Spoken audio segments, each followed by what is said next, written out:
most of it is like around things in my home being a specific way or in my classroom because I'm a teacher. But since like with everything that's going on with coronavirus, I'm not working in the classroom right now.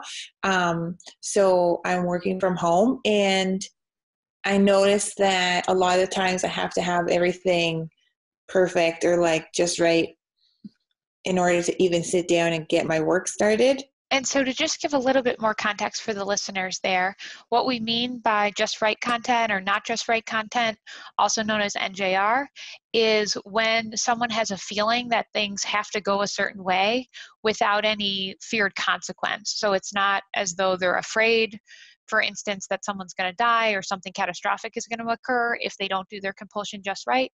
It's more that it just feels very uncomfortable. And as you're saying, Stephanie, not having everything perfect makes you not even want to sit down and get started because you're having a not just right feeling. I would have to do like all the dishes, probably like fold all the laundry, and make sure everything was like in its spot where it's supposed to be, and like any like loose ends done. Even like other kinds of like little errands that I have to do. Like I can't leave the house right now, but any like phone calls or like just things on my to-do list, I feel like have to be done before I can actually sit down and do my actual work, which is what I should be doing first before all of those other things.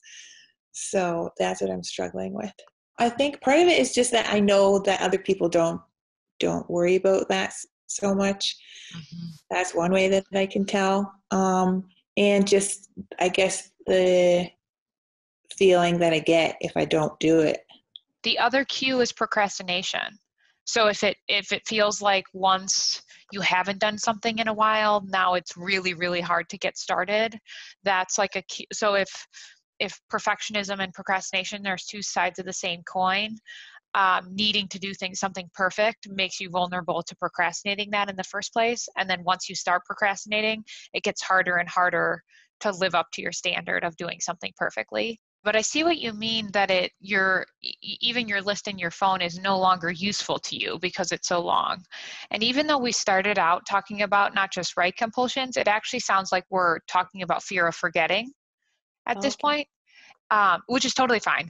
I think it could also, excessive list making can totally be a not just right compulsion also, that it just doesn't feel right if you don't capture everything. And it also could be fear of forgetting. Some people feel kind of daunting, like it's kind of daunting to notice the pattern of OCD in a number of different areas. But if you flip it in the other direction of like, oh, it's actually all the same process. I'm having an unwanted intrusive thought and a feeling in response to that thought.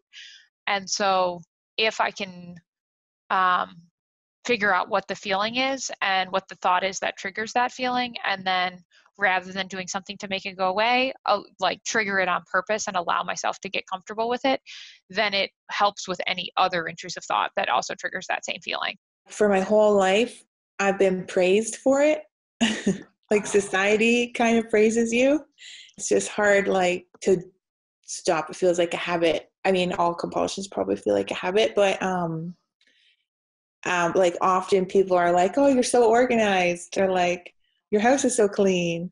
I don't think people ever say you never forget things. That would be a weird thing to say, but like, I'm just thinking like even my dad, what for the speech he did at our wedding, he was talking about how like I've always made lists and I've always been so organized, and like it's one of the things that people see as like a really positive thing. So that's partly why I think it's so like ingrained in everything that I do. Relationship OCD is an unwanted intrusive thought about that typically revolves around themes like what if I don't love my partner, or what if my partner doesn't love me, when it's not a relationship issue, when some part of you deeply knows that you love your partner and they love you, and you're not actually having a relationship issue, your mind is just feeling uncertain about the possibility that there's a relationship issue, and then it grabs onto that and kind of pings you anytime there might be any version of any kind of conflict. It might say like, oh no, is that a problem? Is that a problem? Is that a problem?